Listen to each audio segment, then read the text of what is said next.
बहुत साल पहले की बात है। बिहार के एक छोटे से गांव शेखपुरा में सब कुछ सामान्य दिखता था, पर हर कोई जानता था कि शाम ढलते ही गांव की फिजा बदल जाती है। गांव के बाहर एक पुराना पीपल का पेड़ था, जिसके बारे में मान्यता थी कि वहां एक चुड़ैल का वास है। नाम था रूपवती। लोग कहते थे उस पेड़ के नीचे कभी किसी नवविवाहिता की रहस्यमयी मौत हुई थी और तब से उसकी आत्मा वहीं अटक गई। दिन में तो सब ठीक लगता, पर रात होते ही उस पेड़ की शाखाएं जैसे सांस लेने लगती थीं। उस पीपल के पेड़ के पास मत जाना बेटे, वहां जो गया वापस नहीं आया। दादी, अब वो जमाना नहीं रहा। चुड़ैल वुड़ैल जैसी बातें अब मजाक लगती हैं। विवेक एक शहर से आया लड़का गर्मी की छुट्टियों में अपने दादा दादी के पास आया था। वो पढ़ा लिखा था, साइंस में विश्वास करता था और इन भूत प्रेत की बातों पर हंसता था, लेकिन गांव के बच्चे उसे रह रहकर डराते रहते। अगर तू इतना ही बहादुर है ना, तो आज रात 12 बजे उस पीपल के पास चल। बिल्कुल, डर नाम की चीज को तो मैं जेब में लेकर चलता हूँ। रात आई। गांव के हर कोने में सन्नाटा था। 4 लड़के विवेक, पंकज, रवि और छोटू टॉर्च लेकर निकले। जैसे जैसे वे पेड़ के पास पहुंचे, हवा अचानक तेज हो गई, पत्तियां कांपने लगी और कुछ दूर खड़ी एक गाय अचानक भाग गई। कुछ गड़बड़ है यार, ये हवा भी तो अजीब लग रही है। हमें लौट चलना चाहिए, ये मजाक अब भारी पड़ सकता है। डरपोक मत बनो, ये सब सिर्फ हवा है। चुड़ैल वुड़ैल कुछ नहीं होता। तभी एक साया धीरे धीरे पेड़ के पीछे से बाहर आया। वो जमीन से 2 इंच ऊपर तैर रहा था। उसके लंबे बाल हवा में उड़ रहे थे और आंखें जल रही थीं।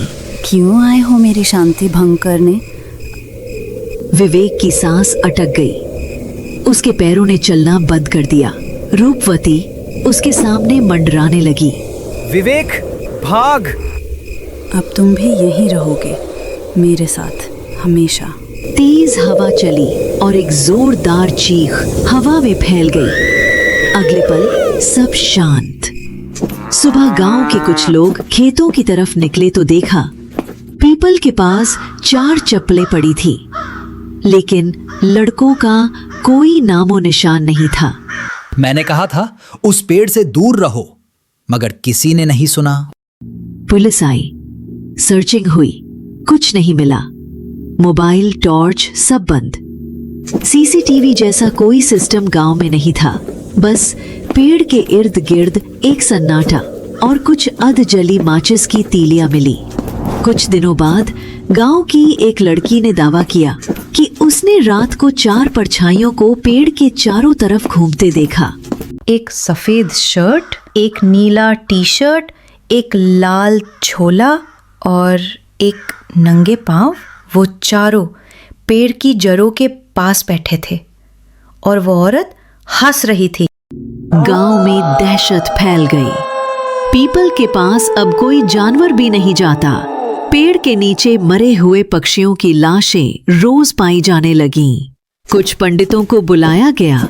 उन्होंने पेड़ के नीचे हवन किया, मगर मंत्र बोलते बोलते अचानक हवाएं तेज हो गईं। हवन की अग्नि बुझ गई और पंडितों ने गांव वालों से एक ही बात कही, ये आत्मा साधारण नहीं, ये भटक नहीं रही, ये जाग रही है, किसी को ढूंढ रही है। उस रात एक और घटना घटी। पंकज की माँ के सपने में उसका बेटा आया, वही पंकज जो उस रात लापता हुआ था। माँ, मुझे मत बुलाओ, मैं लौट नहीं सकता, मैं अब उसका हिस्सा हूँ। उसके बाद गांव में मान्यता बन गई, रूपवती अब अकेली नहीं है। अब उसके साथ 4 आत्माएं और हैं और हर साल वो नए साथियों की तलाश में रहती है। गांव में अब हर बच्चा जन्म लेने से पहले ही डर की छाया में होता है। कोई भी नवविवाहिता उस पीपल के रास्ते से नहीं जाती। कहते हैं अगर कोई निडर व्यक्ति आज भी उस पीपल के नीचे जाकर चुपचाप खड़ा हो और नाम लेकर पूछे, रूपवती, क्या तू अब भी यहाँ है? तो एक धीमी हंसी गूंजती है। अब मैं अकेली नहीं हूँ।